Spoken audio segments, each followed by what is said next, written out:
পূর্ব বর্ধমানে তৃণমূলের শক্তি প্রদর্শন, মনোনয়ন ঘিরে গলসি ও বর্ধমান দক্ষিণে উপচে পড়া ভিড়। পূর্ব বর্ধমানে বাড়ছে নির্বাচনী উত্তাপ। গলসি থেকে বর্ধমান দক্ষিণ তৃণমূল কংগ্রেসের প্রার্থীদের মনোনয়ন ঘিরে দেখা গেল ব্যাপক জনসমাগম। উন্নয়নের বার্তা দিয়ে ভোটের ময়দানে নামার ইঙ্গিত দিলেন দলের নেতারা। পূর্ব বর্ধমান জেলায় নির্বাচনী উত্তাপ ক্রমেই বাড়ছে। গলসি ও বর্ধমান দক্ষিণে তৃণমূল কংগ্রেসের প্রার্থীদের মনোনয়ন ঘিরে দেখা গেল ব্যাপক জনসমাগম ও উৎসাহ। গলসিতে তৃণমূল প্রার্থী অলোক কুমার মাঝির মনোনয়ন জমা দিতে উপস্থিত ছিলেন জেলা তৃণমূল সংখ্যালঘু সেলের সভাপতি মোহাম্মদ জাকির হোসেন। হাজার হাজার কর্মী সমর্থককে সঙ্গে নিয়ে মনোনয়ন প্রক্রিয়ায় অংশ নেন তারা। এই প্রসঙ্গে জাকির হোসেন বলেন, শোভাযাত্রা আকারে আমাদের প্রার্থী গলসির বিধানসভার প্রার্থী অলোক মাঝি নমিনেশন ফাইল করতে গেল এবং আমাদের যে মানুষের ঢল সেই ঢলই প্রমাণ করে দেয় যে আজকের এই যে নমিনেশন হলো তার কাল থেকেই বুঝতে পারবে বিজেপি। আমরা শুনেছি কালকে নাকি বিজেপি কাল না পরশু বিজেপি ক্যান্ডিডেট এখানে নমিনেশন ফাইল করেছে। সেই বিজেপি প্রার্থী বুলডোজার এনে নমিনেশন ফাইল করেছে।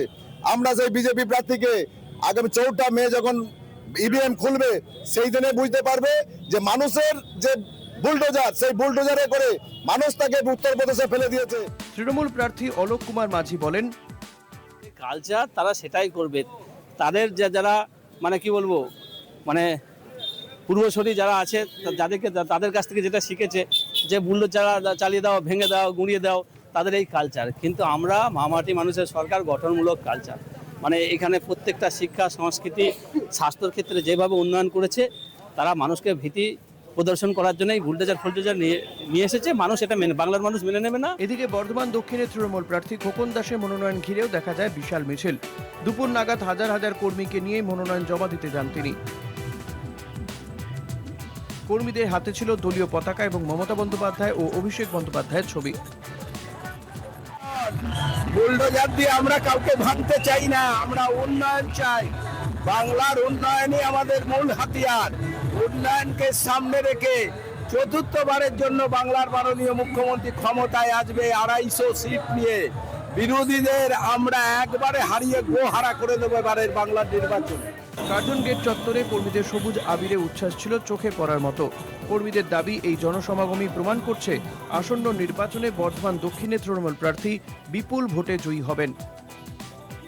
আজকে বুলডোজার নিয়ে ধরে নমিনেশন দিতে এসছে, কিন্তু বিগত 10-12 বছর ধরে মানুষের জীবনের উপর যারা বুলডোজার চালাচ্ছে। আমরা আশা রাখি যে বাংলা কোনোদিন কারো কাছে মাথা নত করেনি। আগামী দিনে বুলডোজারের জবাব বাংলার মানুষ দেবে। আগামী 29 এপ্রিলে ভোটকে সামনে রেখে জোর কদমে প্রচার শুরু করেছে তৃণমূল। এখন দেখার জনসমাগম ভোট বাক্সে কি একইভাবে প্রতিফলিত হয়। পূর্ব বর্ধমান থেকে আজিজুর রহমান ও আব্বাস আলীর রিপোর্ট, কলকাতা টিভি।